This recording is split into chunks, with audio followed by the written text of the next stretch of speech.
ఏపీలోని కూటమి ప్రభుత్వం ఏపీపీఎస్సీ గ్రూప్ 1ల వివాదంపై మాట మార్చింది. అధికారంలోకి రాకముందు నియామకాలను తప్పుపట్టిన చంద్రబాబు ప్రభుత్వం ఇప్పుడు వారినే వెనకేసుకొస్తుంది. మెయిన్స్ మూల్యాంకనంలో అక్రమాలు జరిగాయని ఆరోపించిన ఆయన ఇప్పుడు అధికారంలోకి రాగానే సమర్థిస్తున్నారు. జగన్ ప్రభుత్వం రాజకీయ మూల్యాంకనం చేస్తుందన్న చంద్రబాబు ఇప్పుడు అదే సరైందంటున్నారు. వైసీపీ ప్రభుత్వం తమకు కావలసిన వారికి గ్రూప్ 1 ఉద్యోగాలు కట్టబెట్టిందని ఆరోపించిన చంద్రబాబు అధికారంలోకి రాగానే అక్రమంగా ఎన్నికైన వారి తరపునే ప్రభుత్వం తరపున వాదించడం ఇప్పుడు అందరినీ ఆశ్చర్యానికి గురిచేస్తోంది. సిబిఐతో విచారణ చేసిన అక్రమాలు బయటపెట్టాలని డిమాండ్ చేసిన చంద్రబాబు తన చేతిలోకి అధికారం రాగానే సైలెంట్ అయిపోయారన్న వాదనలు కూడా వినిపిస్తున్నాయి. అసలు విషయానికి వస్తే 2018 డిసెంబర్ 31న ఏపీపీఎస్సీ 169 గ్రూప్ 1 పోస్టులు భర్తీకి నోటిఫికేషన్ జారీ చేసింది. ఇందులో భాగంగా ప్రిలిమ్స్ మెయిన్స్ పరీక్షలు నిర్వహించిన కమిషన్ ఏప్రిల్ 28, 2021న మెయిన్స్ ఫలితాలు ప్రకటించింది. ఏపీపీఎస్సీ ప్రకటించిన సెలెక్టెడ్ లిస్టుపై అభ్యర్థులు హైకోర్టును ఆశ్రయించారు. మెయిన్స్ పరీక్షల మూల్యాంకనంలో అక్రమాలు జరిగాయని ఆరోపించారు. దీంతో హైకోర్టు సూచనలతో 2022 మార్చిలో మాన్యువల్ ఎవాల్యుయేషన్ నిర్వహించి జూలై 6, 2022 ఫైనల్ రిజల్ట్స్ లో ప్రకటించింది. దీంతో జగన్ ప్రభుత్వం వారికి వివిధ శాఖల్లో ఉద్యోగాలను కల్పించింది. అయితే మాన్యువల్ ఎవాల్యుయేషన్లోనూ కూడా అక్రమాలు జరిగాయని బాధితులు హైకోర్టును ఆశ్రయించారు. దీంతో 2024 మార్చి 13న హైకోర్టు జస్టిస్ నిమ్మగడ్డ వెంకటేశ్వర్లు మరో సంచలన తీర్పు ఇచ్చారు.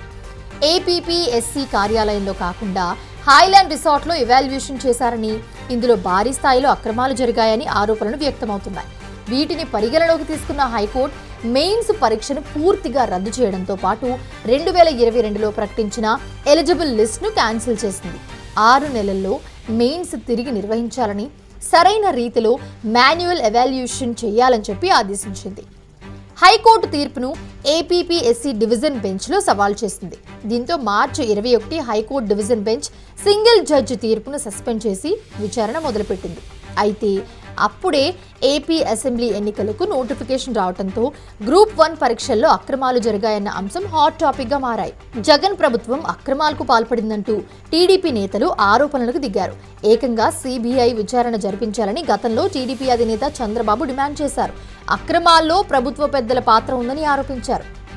ఐపీఎస్లు సీతారామాంజనేయులు, గౌతమ్ సవాంగ్పై కేసు నమోదు చేయాలన్నారు.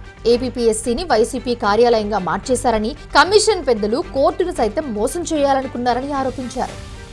ఎన్నికల ఫలితాలు అనంతరం అధికారంలోకి వచ్చిన కూటమి ప్రభుత్వం గ్రూప్ 1లో అక్రమాల అంశాన్ని సీరియస్గా తీసుకుంది. చంద్రబాబు నాయుడు సీఎం హోదాలో ఏ విధంగా అక్రమాలు జరిగాయో వివరిస్తూ పవర్ పాయింట్ ప్రెజెంటేషన్ కూడా ఇచ్చారు. అనంతరం అక్రమాలను రుజువు చేసేందుకు ప్రభుత్వం సిట్ ఏర్పాటు చేసి విచారణ చేపట్టింది. సిట్ అప్పటి ఏపీపీఎస్సీ కార్యదర్శి పిఎస్ఆర్ ఆంజనేయులు, సహాయ కార్యదర్శి వెంకట సుబ్బయ్యను కస్టడీలోకి తీసుకుంది. దీంతో గ్రూప్ 1 అక్రమాలపై విచారణ పారదర్శకంగా జరుగుతుందని, అయితే మెయిన్స్ పరీక్షలు మళ్లీ జరుగుతాయని బాధిత అభ్యర్థులు భావించారు. కానీ ఇక్కడే ఊహించిన ట్విస్ట్ ఏర్పడింది. కూటమి ప్రభుత్వ హయాంలో అప్పటికే ఏపీపీఎస్సీ డివిజన్ బెంచ్ వేసిన అప్పీళ్లు వెనక్కి తీసుకుంటుందని అంతా భావించారు. సింగిల్ బెంచ్ తీర్పుకు అనుగుణంగా మళ్లీ మెయిన్స్ నిర్వహిస్తారని ఆశించారు. కానీ కూటమి ప్రభుత్వం ఆ పని చేయలేదు. దీంతో హైకోర్టు విచారణపై సర్వత్రా ఆసక్తి నెలకొంది. ఆ క్రమంలోనే ఏపీపీఎస్సీ తరపున కూటమి ప్రభుత్వ అడ్వకేట్ జనరల్ దమ్మలపాటి శ్రీనివాస్ సంచలన వాదనలు వినిపించారు. అసలు హైలాండ్లో మూల్యాంకనం జరగలేదన్నారు. అందువల్ల మూల్యాంకనానికి సంబంధించిన సీసీ ఫుటేజ్ లేదని కోర్టుకు చెప్పారు. ఏపీపీఎస్సీ కార్యాలయం 2 ప్రభుత్వ కార్యాలయాల్లో మాత్రమే మెయిన్స్ పేపర్లను దిద్దారని తెలిపారు. ఏపీపీఎస్సీ అప్పటి కార్యదర్శి ఆంజనేయులపై సిట్ విచారణ జరుగుతుందని, నివేదిక కోసం ఆగాలన్న ఏజీ వాదనలతో బాధిత అభ్యర్థులతో పాటు డివిజన్ బెంచ్ జడ్జీలు జస్టిస్ భట్టు దేవానంద్, జస్టిస్ హరిహరనాథ్ శర్మ అవాక్కయ్యారు. ప్రభుత్వ వాదనను డివిజన్ బెంచ్ తీవ్రంగా స్పందించింది. ఏపీపీఎస్సీ వాస్తవాలు దాస్తుందని హైకోర్టు ధర్మాసనం వ్యాఖ్యానించింది. హైలాండ్ వేదికగా జవాబు పత్రాల మూల్యాంకనం జరిగిందా లేదా అనేది ప్రస్తుత కేసులో కీలక అంశమని గుర్తు చేసింది. జవాబు పత్రాలను మూల్యాంకనం చేయకుంటే 65 రోజులు అక్కడ ఏం చేశారని ఏజీని ప్రశ్నించింది. హైలాండ్లో పోలీస్ సిబ్బందిని సెక్యూరిటీగా ఏర్పాటు చేశారని నిలదీసింది. 20 లక్షల రూపాయలు ఖర్చు చేసినట్లుగా రికార్డులో ఎందుకుందని డివిజన్ బెంచ్ ఏజీ దమ్మలపాటి శ్రీనివాస్ను ప్రశ్నించింది.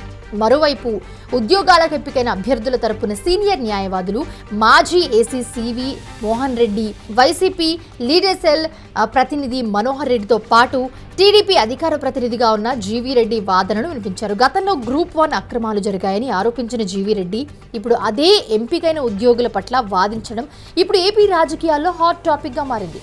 గతంలో ఏపీపీఎస్సీ గ్రూప్ 1 నియామకాల్లో అక్రమాలు జరిగాయన్న కూటమి నేతలు, అప్పుడు అధికారంలో ఉన్న వైసీపీ నాయకులు ఇప్పుడు ఒకటైపోయారు. విపక్షంలో ఉన్నప్పుడు చెడుగా కనిపించిన నియామకాలు ఇప్పుడు అధికారంలోకి రాగానే మంచిగా మారిపోయాయి.